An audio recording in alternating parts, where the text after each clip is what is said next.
কাকি ভালো আছো তো? হ্যাঁ মা ভালো আছি, কিন্তু তুমি কে? তোমাকে তো ঠিক চিনতে পারলাম না। আমি ওই পশ্চিম পাড়ার সমীরের মেয়ে। তা মা তুমি কি মনে করে আসলে? বলছি কাকিমা, শুনলাম কি তোমরা নাকি নতুন ফ্রিজ কিনিছো?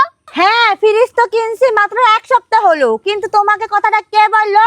আরে ওই যে ওই পাড়ার শ্যামলী কাকিমা আছে না, ওইতে বলছে আমারে। ও আচ্ছা, ওই শ্যামলী বলছে।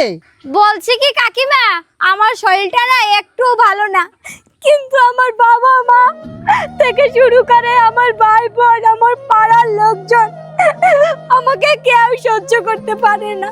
আরে মা তুমি কেঁদো না, কেঁদো না, বলো তোমাকে আমি কি সাহায্য করতে পারি? ডাক্তার দেখাইছিলাম, ডাক্তারে বলছে পায়খানা পরীক্ষা করতে হবে। ও আচ্ছা ঠিক আছে। আমার আবার পায় রাতের 10টার সময় পায়খানা, তার আগে আবার আমার পায়খানাও আসে না। ভালো। আর বাসি পায়খানা যদি ডাক্তারে টেস্ট না করতে পারে, যদি কোনো ঝামেলা ধরে, আর আমি যখন থেকে শুনেছি তোমরা নতুন ফ্রিজ কিনেছো, আমি সঙ্গে করে আমার পায়খানা নিয়ে এসেছি। যদি তুমি একটু এই পায়খানাটা তোমার ফ্রিজে রাখতে, তাহলে আর এই পায়খানাটা বাসি হতো না, তাহলে ডাক্তার খুব সুন্দরভাবে টেস্ট করতে পারতো। হারাম দাদি, আমি কি ফ্রিজ কিনতে তোর পায়খানা রাখার জন্য? এই জন্য তোর বাবা মা তোকে দেখতে পারে না, পাড়া প্রতিবেশী দেখবে কিভাবে? দাঁড়াও শ্যামলী, ওকে আমি একবার পাই, তারপর দেখিয়ে দেবো। যা এখান থেকে যা।